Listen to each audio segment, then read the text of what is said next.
Hey, ladies and gentlemen, welcome back to the channel. As always, it is Nick here, back to your daily crypto news and analysis. And today we are going to be talking about Ripple and XRP, as well as the vast majority of crypto and finance. And with that being said, I just want to know, how's everyone doing? The weekend is finally here, so, things are looking up.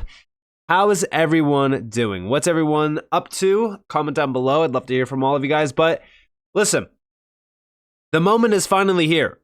We are now almost 24 hours away from having confirmation of if we are going to have a major breakout for XRP or if we're going to cool off, go sideways, and wait for the next leg up.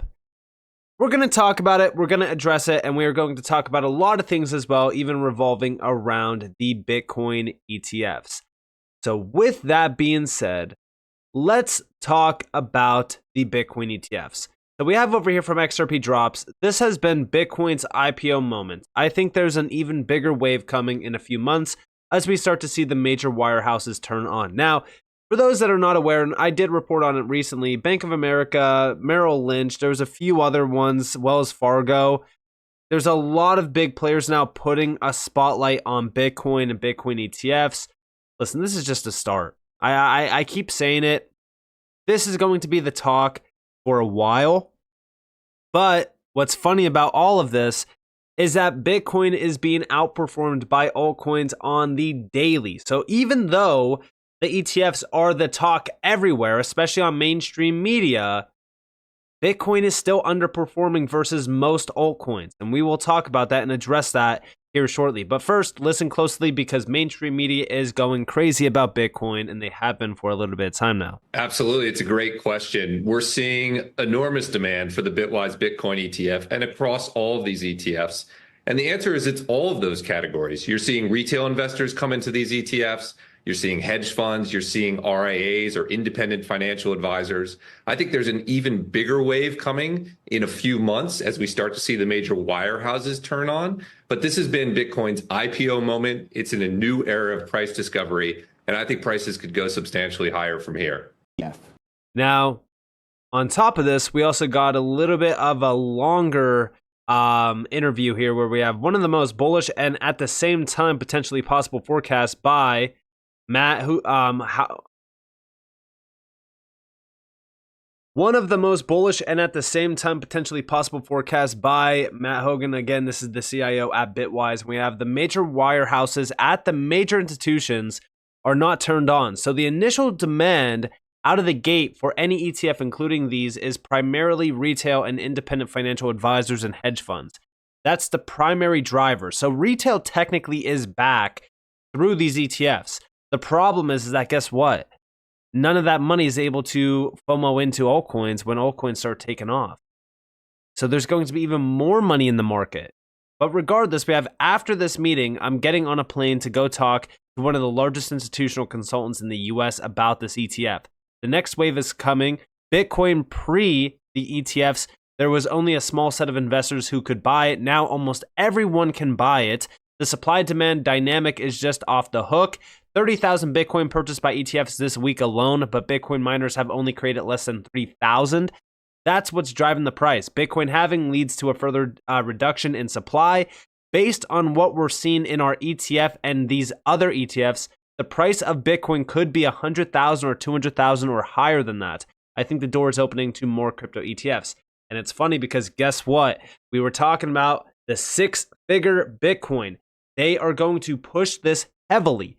This is why I say that those psychological levels and the numbers that get thrown out on mainstream media, don't put too much focus on them. They are just that. Numbers thrown out into the wind so that the retail sector can get hooked on, and that's it. They're eating up the bait. But regardless, here we have the clip. When these ETFs first launch, they're not turned on at the major wirehouses, at the major institutions. So the initial demand out of the gate for any ETF, including these, is primarily retail and independent financial advisors and hedge funds. So I think that's the primary driver. That's what we're seeing.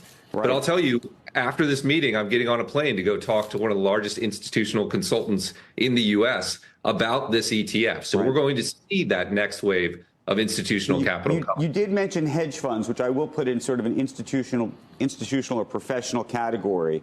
In terms of this big move, do you think it's that money that's pushed this, or do you think it's straight retail? Oh, I think it's both. I think it's both. It's just new demand. If you think about Bitcoin pre the ETFs, there was only a small set of investors who could buy it. Now almost everyone can buy it, and the supply demand dynamic is just off the hook. There are 30,000 Bitcoin purchased by ETFs this week alone.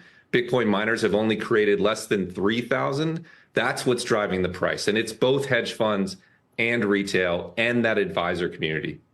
Obviously, you have one of these, so if you say it's going to go up, people will say you're talking your book.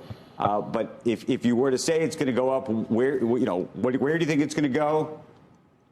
Absolutely. And describe exactly why. Yeah, sure. At the start of this year, in December, we actually published our 2024 predictions. And we said that Bitcoin would trade to new all-time highs above $80,000 a coin. Based on what we're seeing in our ETF and these other ETFs, I think we have to revise that upwards. It could be 100,000, it could be 200,000, it could be higher than that. There's simply this massive supply-demand dynamic going on, net new demand and a fixed supply, and actually a reduction in new supply coming up in April with the halvening. Sometimes investing is complex, sometimes it's easy. With Bitcoin right now, it's just about supply demand, and there's too much demand and not enough supply. When you think about the various ETFs, spot ETFs that are out there, we're talking about a dozen right now. There's been a big question mark about whether that turns into 3 or 4, meaning there's massive consolidation, or they all remain independent, or new players emerge in the field. How do you see it?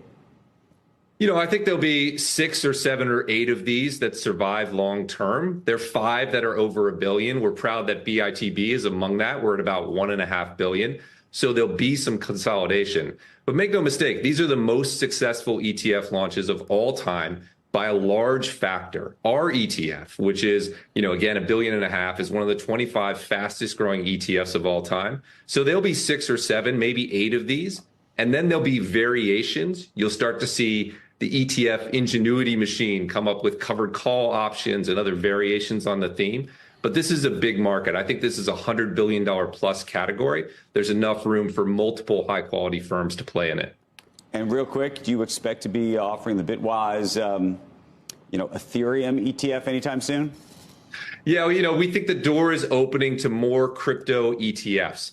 Bitcoin ETFs have proven it's a low-cost, secure way to access the market. We're getting enormous positive feedback about BITB, and we want to be a player in every crypto category for ETFs. So we're looking aggressively at the Ethereum space. I think there's a good chance we'll see one by the end of this year. So you guys have it. And again, regardless if you are bullish on the ETFs or not, it is changing the entire dynamic around crypto.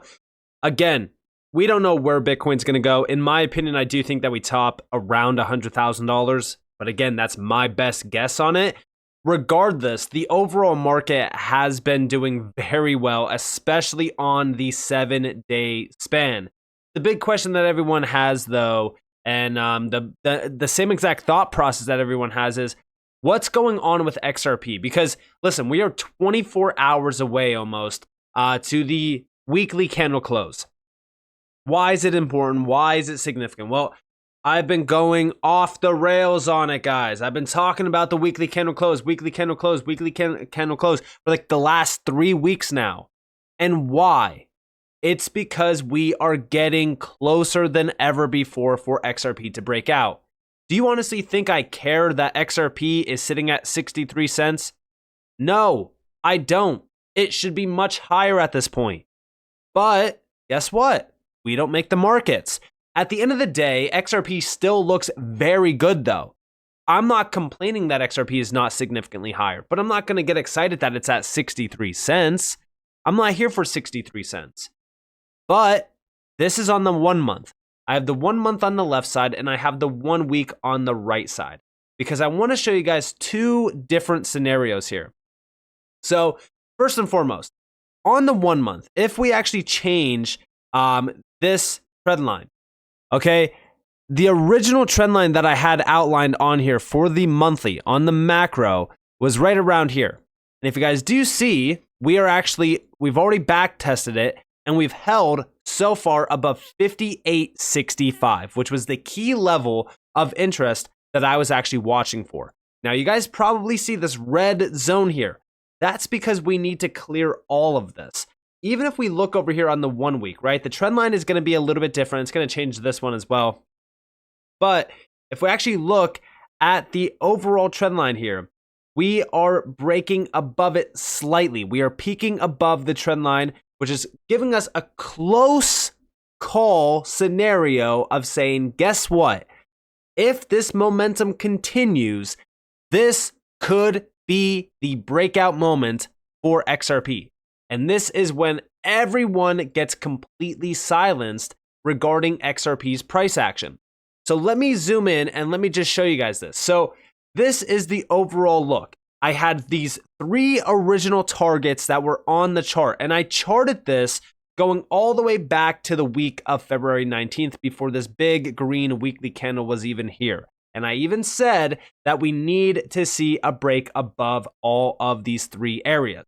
So far, we broke above 2 of them, and we are breaking out above the weekly trend line, this downtrend that we have been fighting back against for a while. I mean, realistically speaking, we have been under this trend line, and we could actually look at the date on this. So we've been under this until now, 231 days. We fought it back in November and even October, and we also even fought it in December as well. And we had a wick to it on the week of Christmas. Now we are peaking above it. Is this time to get excited? Not necessarily. Not until we have a candle body close above this trend line. Because if we look in the past, right? Here's July 10th, the week of July 10th. This is when we got the XRP is not a security announcement. Look at this massive candle wick all the way up to the upside. But guess what? No weekly candle close. Next week, same exact thing. Then we had the candle wick in November 6th, then also November 13th, and also December 4th. No candle close. So this is why I keep saying that this weekly candle close, that's why I've been sounding like a broken record when it comes to that, is very important. Because once we get a significant candle close over this trend line, it confirms a much larger expansion to the upside. If we can clear all 3 of these levels and get out of this red zone, 75 cents is the next target. But after that, guess where we go? We go to 92 cents. 92 cents is the big area of opportunity because we look here, right? So this is 92 cents. And what's crazy about this is like a lot of people don't realize that we are actually this close to having a much larger expansion to the upside. Back in 2021, when we broke over 92 cents, well, first and foremost, I should say, we started to build against those 3 levels that I am addressing on this weekly candle close. We broke through all 3 of those levels, and the next weekly candle, which was April 5th, we had a massive run up, and this is in one single weekly candle. We went from 63 cents all the way to, on the top of this wick, to $1.50. We back tested 92 cents. We held it and continued even higher. So as we really look at XRP, yes, we are very close to a much larger expansion. Whether or not people want to be happy about that or not, it's okay. They don't need to be. All we need to know and what we need to focus on is that if you have been holding XRP for a while, I do think our time is here. And I think that our time is going to pay off. But we can't get too ahead of ourselves. We can't get too emotional. We can't get excited because it's not here yet.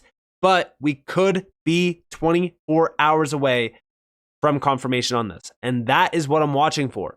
This entire move is going to be confirmed or denied within the next 24 hours. And I have been watching the Bitcoin pair on the monthly. We have a new monthly candle. And so far, fingers crossed, we are holding this level. The downtrend was significant, And the number one thing that I kept saying, even if we look at the weekly candle on this one as well, the number one thing that I've been saying when it comes to the Bitcoin chart, the Bitcoin pair for a lot of these altcoins, it's the number one thing that you want to watch for the USD pair to actually regain some momentum and strength. The number one thing that I was addressing in recent videos was the downtrend. It doesn't last forever. Everyone wants to complain as things go like this, but guess what? When we have a downtrend like that, it typically ends and it starts to build a floor, and then it goes back up in a very significant fashion, or at least most of the time it does.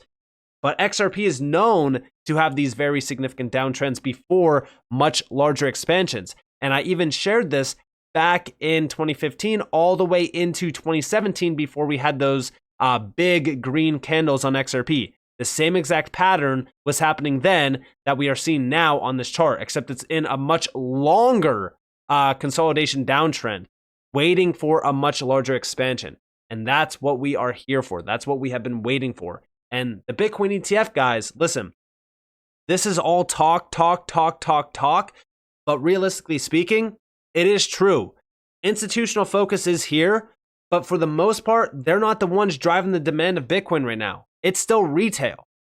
Outside of that, imagine what happens when Bitcoin really breaks its all-time high, because we are very close to that, and we start to see money trickling from Bitcoin into altcoins. So far, if we look at the 7-day span, Bitcoin's up 21.29%, but look at altcoins. There's a ton of meme coins that are going crazy over 100% plus. And this has a lot of people thinking like, oh, well, I should sell my XRP and just jump into Pepe or Floki or something like that because they're up significantly. They move faster. But guess what? This is all speculation. This is all hype. When it comes to XRP, we don't need speculation. We don't need hype. All we need to focus on is the technicals. Because right now, the chart is telling us, hey, we could be very close. This could very well be the moment that XRP breaks out in a very significant way. But again, we need to be cautious. We need to be patient. And I know that sucks to hear because we've been so patient for so long. But I do believe that it will pay off greatly. And I do think that XRP holders will also get paid off greatly by the profit. So with that being said, I hope that you guys enjoyed this video. If you guys definitely leave a like, subscribe to notifications on if you guys want more free content. You guys are more than welcome to follow me on Twitter and join the free Discord on the description below. And with that being said, guys, it's been Nick. Thanks for watching. Peace out.